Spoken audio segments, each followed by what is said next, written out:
to another episode of random fuck ass shit. Little Uncle Slade.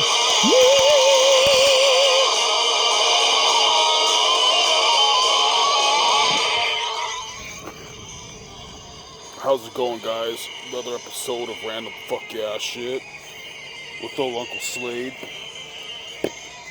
I really hate that fucking dumbass thing. So, guys, I'm doing this shit to stay awake. I have no political points or anything to make to catch any fucking clickbait to this shit. This is just some random old man's fucking tales of some shit that I've seen in my life. And I didn't do anything to make myself famous, so no one's gonna probably really care, but kind of like that time capsule we set in outer space in case any intelligent life finds it. If years from now we have a Planet of the Apes type of fucking endeavor happen to the world, they only find this as a clue or hint to mankind, then I'm the most popular dude that ever lived.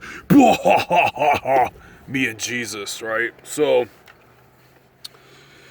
yeah, let's see, random stories. What was the topic I was gonna make? The bravest thing I ever did and the craziest thing I ever saw. So, I think I'll start with the craziest thing I ever saw.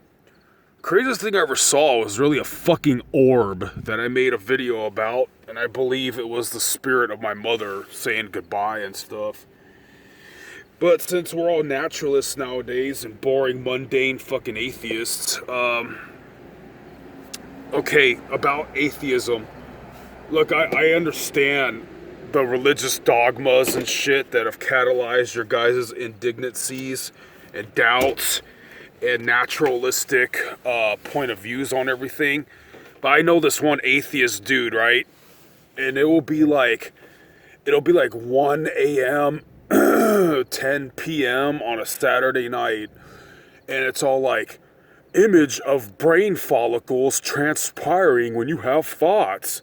And I write to this guy on Facebook, I'm like, bro, get a fucking life. Do some push-ups. Go meet some strange. Get a fucking hobby. Bitches don't give a fuck about that shit. You're looking at everything with such a fucking unepic, naturalist, mundane, fucking banal point of view. It's fucking permeating, it's pervading the fucking vibe of your ass, dude. No one gives a fuck. Be passionate about something. Don't be just like, oh, I can dispute everything's fucking boring and explainable. And I mean, if you really think that people care about hearing how fucking smart you supposedly are with that shit, then I guess that's your fucking hobby, man. But when you're not getting laid and you're fucking sitting there on Facebook at fucking midnight on a Saturday night telling people about the image of brain fucking follicles firing off when you're having thoughts, it's kind of fucking really boring as fuck. So the craziest thing I probably ever saw that's tangible, and I think it's a lesson. I honestly look at it as I look at everything as a religious, esoteric, spiritual thing. I think some fucking short dude was hating on me, and he got fucked up, you know, because either God don't like when you fuck with innocent people, or maybe I want to believe I was a child of God. I really was like closer. I was really more what you would call religious at that time. So, to protect the guilty, I always use fake names. Let's call this guy Rubes. So, Ruben was some dude, we call him the born-again virgin, and he was an ugly guy. I mean, he was really short. I've seen hot chicks get with short guys.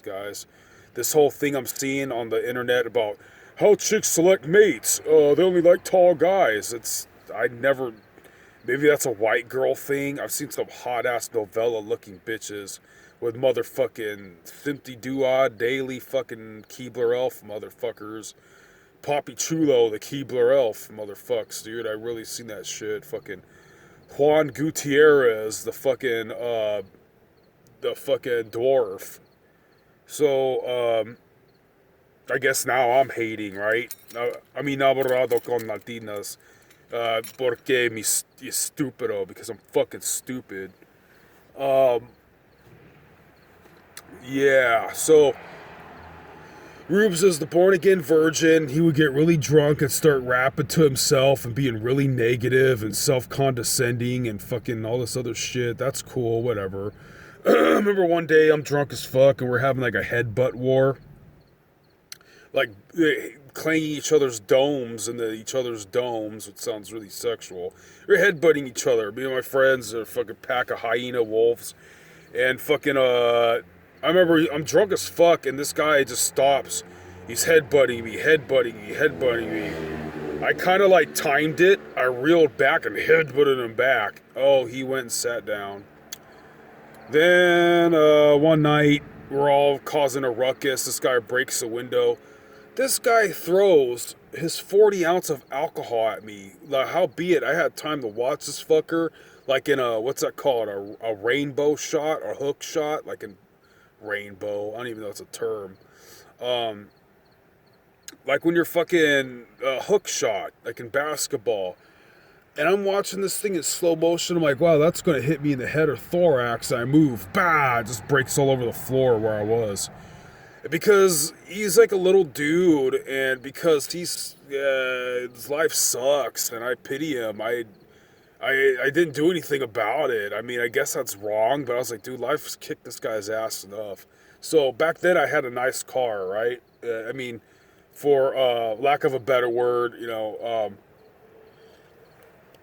the Dukes of Hazzard meets Joe Dirt white trash car.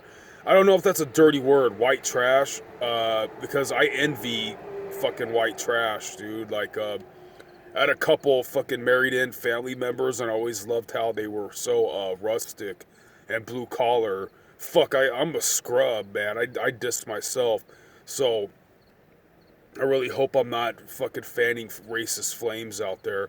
White trash was a term back in my day. So people would go, I'm high class white trash. Like, okay, good for you.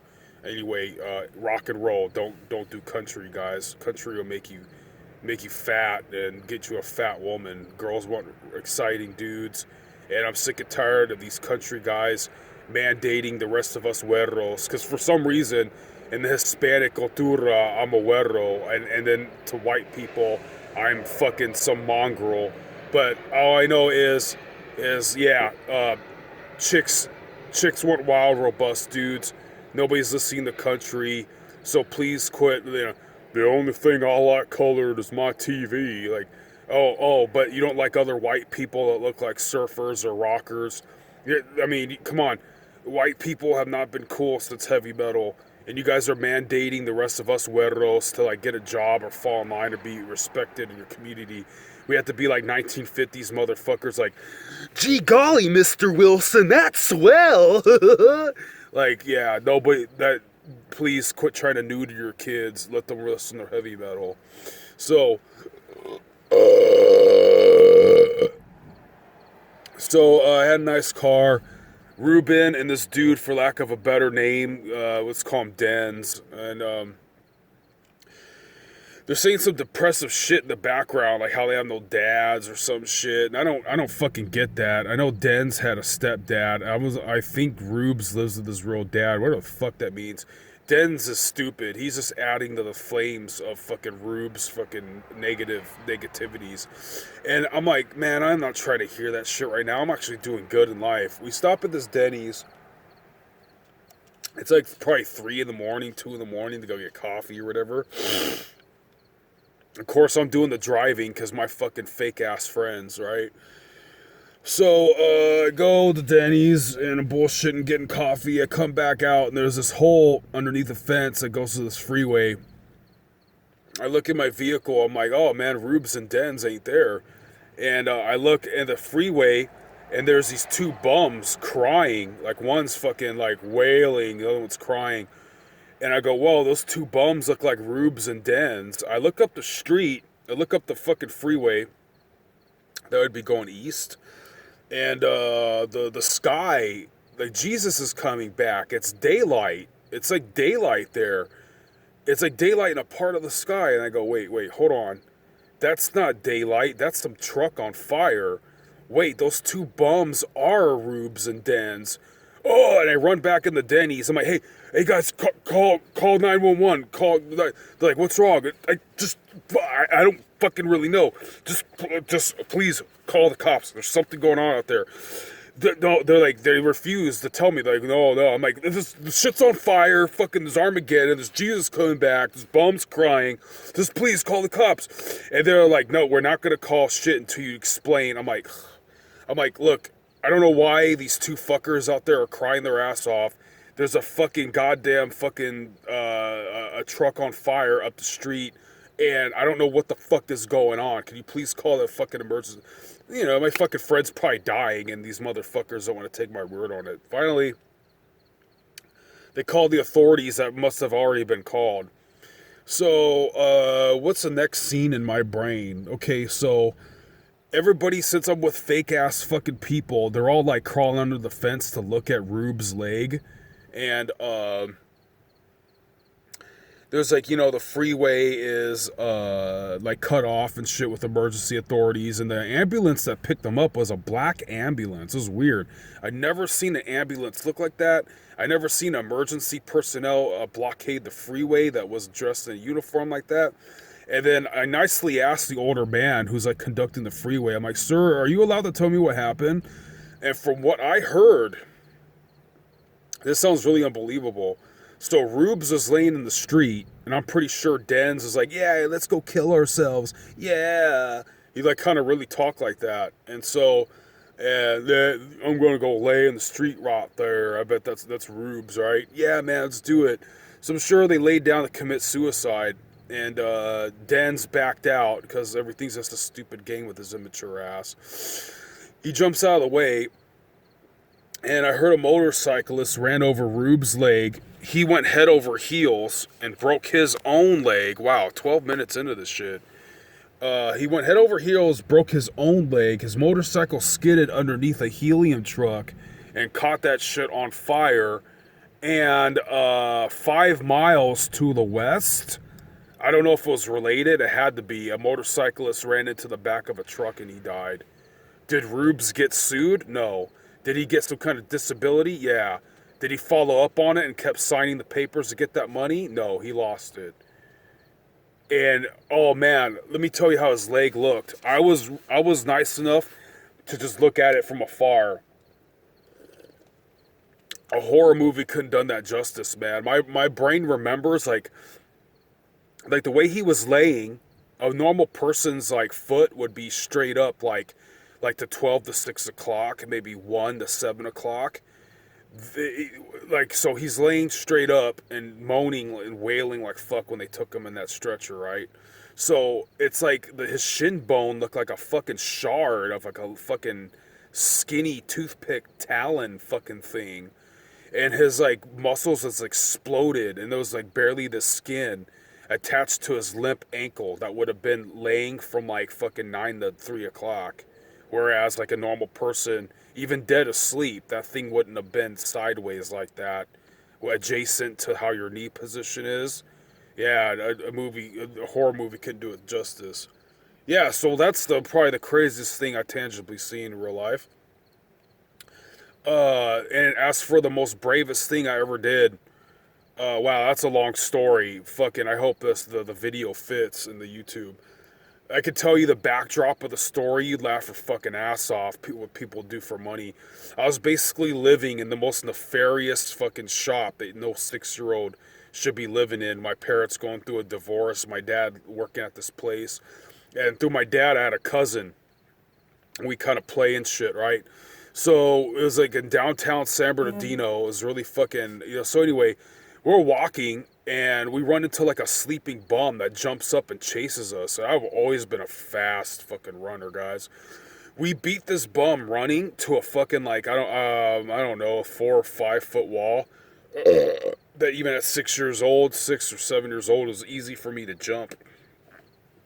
I dropped my toy gun on the way of running to that wall, and I look back and my cousin already gets over the wall. I ran toward that bum, picked up my toy, and fucking ran the fuck back to that wall.